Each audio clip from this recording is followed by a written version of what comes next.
विपक्षी दलों के गठबंधन INDIA की समन्वय समिति की दिल्ली में बैठक हुई। इस बैठक में विपक्षी गठबंधन की आगे की रणनीति पर चर्चा हुई है। मीडिया रिपोर्ट्स ये कह रही हैं कि इस बैठक में विपक्षी गठबंधन के नेताओं ने यह तय किया है कि वो अपने नेताओं और प्रवक्ताओं को कुछ टीवी एंकर्स के शो में भेजना बंद करने वाले हैं। अब इसे लेकर राजनीति गर्मा गई। बीजेपी ने इस पूरे मुद्दे पर विपक्ष को घेरना शुरू कर दिया है। विपक्षी गठबंधन INDIA ने समन्वय समिति की बैठक के बाद ही देश के 14 जाने माने टीवी एंकर्स के शोज का बहिष्कार किया। बाकायदा इसकी सूची जारी की गई है। INDIA गठबंधन की समन्वय समिति ने यह तय की, बैठक में यह चर्चा हुई कि कुछ न्यूज एंकर्स विपक्षी दलों की आवाज दबाने की कोशिश करते हैं, इसलिए उनका बायकॉट किया जाना चाहिए। इसी प्रस्ताव पर गठबंधन दलों ने सहमति जताई। इसी प्रस्ताव पर आगे बढ़ते हुए गठबंधन ने गुरुवार को 14 एंकरों की लिस्ट जारी की, जैसा कि हमने बताया, और बीजेपी ने विपक्षी गठबंधन के इसी फैसले पर कड़ी आलोचना की। बीजेपी के अध्यक्ष JP नड्डा ने Indian national development inclusive alliance यानी INDIA पर हमला बोलते हुए आरोप लगाया कि उसके घटक सिर्फ 2 चीजों पर काम कर रहे हैं, जिनमें सनातन संस्कृति को कोसना और मीडिया को धमकी देना शामिल है। उन्होंने ट्विटर, जो कि अब X हो चुका है, उस पर एक पोस्ट में आरोप लगाया कि इन दलों में आपातकाल के दौर की मानसिकता जिंदा है। बीजेपी के राष्ट्रीय अध्यक्ष ने यह भी कहा कि INDIA गठबंधन की अपनी हरकतों को तुरंत रोकना चाहिए और उससे बाज आना चाहिए। उन्हें इसके बजाय रचनात्मक कार्यों और लोगों की सेवा पर ध्यान केंद्रित करना चाहिए। बीजेपी के अध्यक्ष ने यह भी कहा कि कांग्रेस के इतिहास में मीडिया को धमकी देने और अलग अलग विचारों पर लोगों को चुप कराने के कई उदाहरण हैं। इस क्रम में उन्होंने प्रथम प्रधानमंत्री जवाहरलाल नेहरू से लेकर इंदिरा गांधी से लेकर राजीव गांधी तक के कार्यकाल का उल्लेख किया। उन्होंने कहा कि नेहरू ने अभिव्यक्ति की स्वतंत्रता पर अंकुश लगाया और उनकी आलोचना करने वालों को गिरफ्तार किया।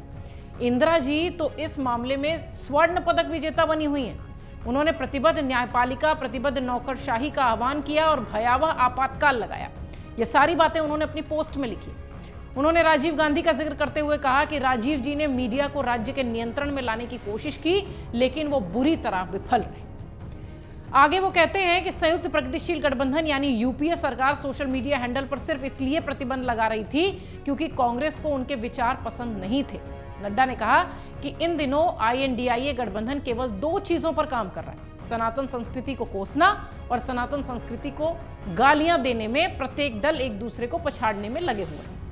दूसरा, मीडिया को धमकी देना, प्राथमिकी दर्ज करना, पत्रकारों को धमकी देना, पूरी नाजी स्टाइल में लिस्ट बनाना और उन्हें निशाना बनाना। इन दलों में आपातकाल के दौर में की जो मानसिकता है वो अभी भी जिंदा है। JP नड्डा का पूरा जो प्रहार था, एक तरीके से कह लीजिए, कांग्रेस पार्टी और पंडित नेहरू से लेकर राजीव गांधी तक सबको उन्होंने आड़े हाथों लिया। केंद्रीय मंत्री धर्मेंद्र प्रधान ने सोशल मीडिया पर साझा एक पोस्ट में लिखा कि झूठ बोलने के एक सूत्री कार्यक्रम के तहत बने सनातन विरोधी इंडी अलायंस को सच सुनने में डर लगता है, इसलिए वो घमंडिया गठबंधन के आगे न झुकने वाले हैं और न पत्रकारों के खिलाफ प्रतिबंध का ऐलान जो उन्होंने किया है उससे वो सहमत है। केंद्रीय मंत्री ने लिखा कि मीडिया पर बैन लगाना और अपनी आलोचना में उठे स्वर को दबाना कांग्रेस की पुरानी आदत है।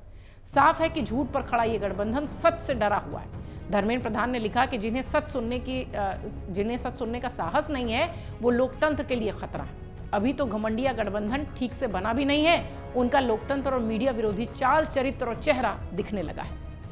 धर्मेंद्र प्रधान ने कहा कि पत्रकारों पर प्रतिबंध लोकतंत्र की मर्यादा तार तार करने वाला है, लोकतंत्र के लिए शर्मनाक है, ये निंदनीय है।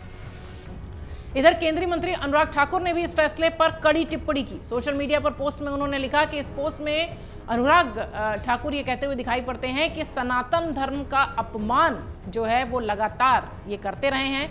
उन्होंने लिखा है कि पत्रकारों का बायकॉट, उनके ऊपर मुकदमे, INDIA अलायंस में इतनी छटपटाहट क्यों है। अनुराग ठाकुर ने एक दूसरे बयान में भी ये कहा कि विपक्षी गठबंधन मीडिया के खिलाफ जो कदम उठा रहा है वो आपातकाल 2.0 है। ये दिखाता है कि उनका लोकतंत्र में विश्वास नहीं है। बीजेपी के नेता अनिल बलूनी ने अपने सोशल मीडिया पोस्ट में लिखा है कि घमंडिया गठबंधन में शामिल इंडी अलायंस के दलों द्वारा पत्रकारों के बहिष्कार और उनके धमकाने का लिया गया निर्णय घोर निंदनीय है, भर्त्सनीय है। ये उनकी दमनकारी और तानाशाही सोच को प्रदर्शित करता है।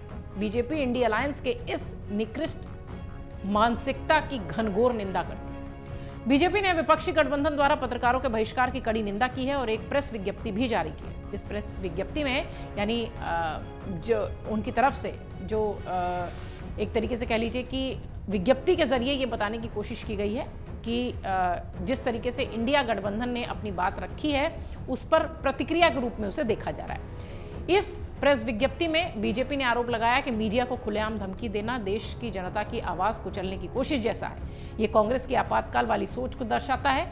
बीजेपी नेता अनिल बलूनी ने इस प्रेस विज्ञप्ति को सोशल मीडिया पर साझा किया है। असम के मुख्यमंत्री हेमंत बिस्व शर्मा ने कहा कि इंडी गठबंधन, इंडी अलायंस जो है कुछ पत्रकारों का बहिष्कार कर रहा है। वही लोग जो हमें अभिव्यक्ति की स्वतंत्रता पर भाषण दे रहे हैं, उन्होंने एक न्यूज एंकरों का बहिष्कार करके अपने असहिष्णु रवैये को साबित किया है। अगर ये लोग सरकार में आते हैं तो सबसे पहले प्रेस सेंसरशिप ही लगाएंगे। आपको बता दें कि दिल्ली में शरद पवार के आवास पर हुई विपक्षी गठबंधन की समन्वय समिति की बैठक में मीडिया रिपोर्ट्स के हवाले से यह खबर मिली कि कुछ एंकर्स के नाम जारी किए गए हैं और इन्हीं एंकर्स के शो में विपक्षी गठबंधन अपने नेता नहीं भेजेंगे, प्रवक्ता नहीं भेजेंगे, पक्ष नहीं रखेंगे।